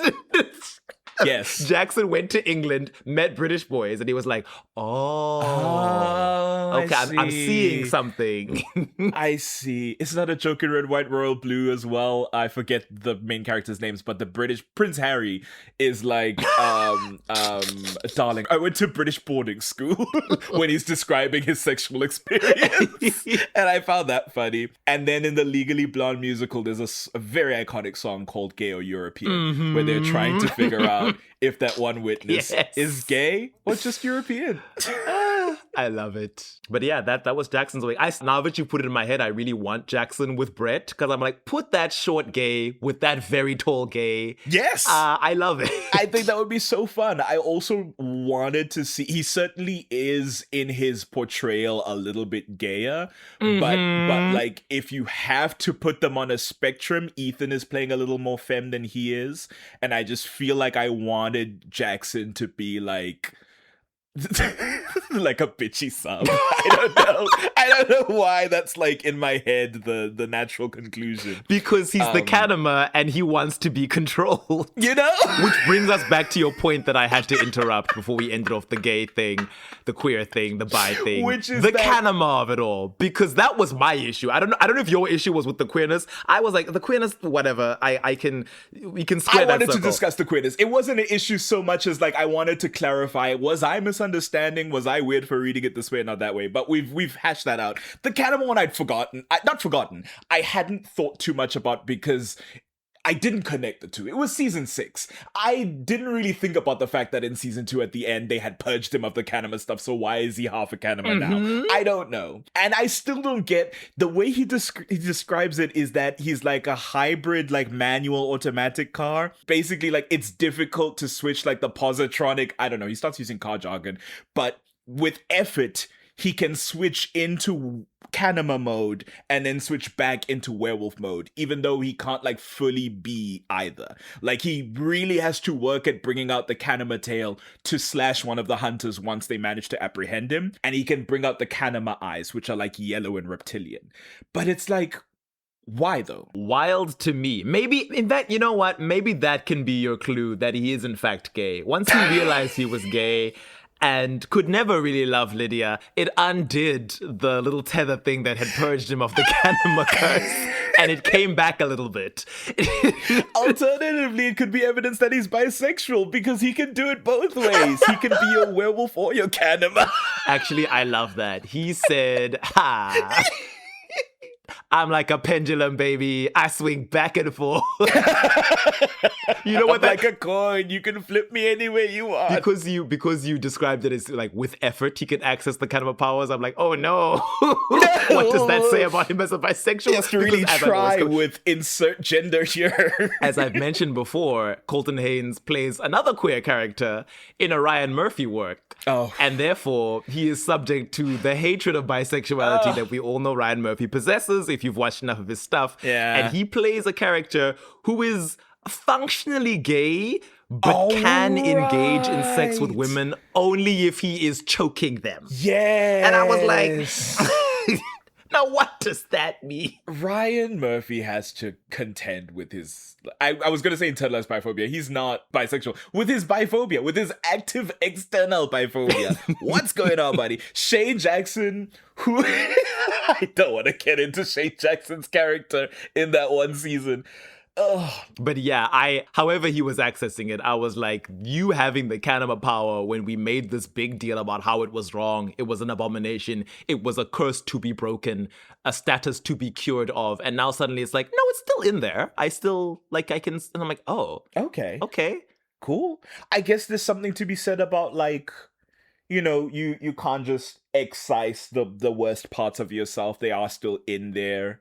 You know, it's a matter of choosing to be different every day or whatever. But I don't know. It seemingly is just like a cool power he can access. They just wanted Jackson to come back and not be another werewolf in the show. They were like, he has to be different in some way. Yeah, once we've done hawks and lightning birds and scorpions and, you know, moray eels that kill and be killed. Once we have an Anukite, whatever the hell that is. It makes... What is her name? You said it...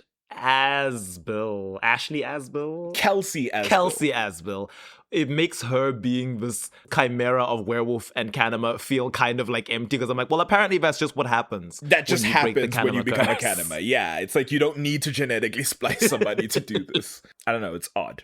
But they come in and kick ass, and then they get strung up by the MAGA hunters at some point, and then they're rescued by the pack, and then they all join the fight. And that's it for Jackson. They all live as happily with ever the after. other characters, we're not going to talk about him in the movie, because who cares? He has a very small role, and most of it is him just mouthing off gaily. That's what it says in the script. I've read it. Jackson makes a mean gay comment, and that's all he does in that movie. Desperately trying to fill the void left behind in their cast by actors who refused to come back by suddenly changing other characters' personality traits, because I was like, this is not the Jackson I remember. Yeah. But all right. Yeah, he's suddenly very, like, quippy and sarcastic, and it's like, I mean, okay. But yeah, that's Jackson Whittemore in a nutshell. Anything further to add? I can't think of anything else. He is only there for 2 seasons and some spare change, so... 2 seasons. In fact, I think a third of this episode is just us talking about him being queer. So, you know, take that as you will.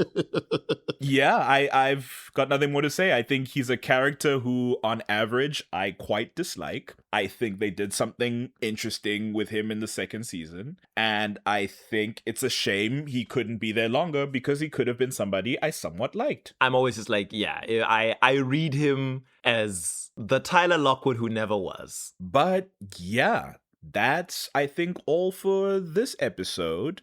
Thank you for listening.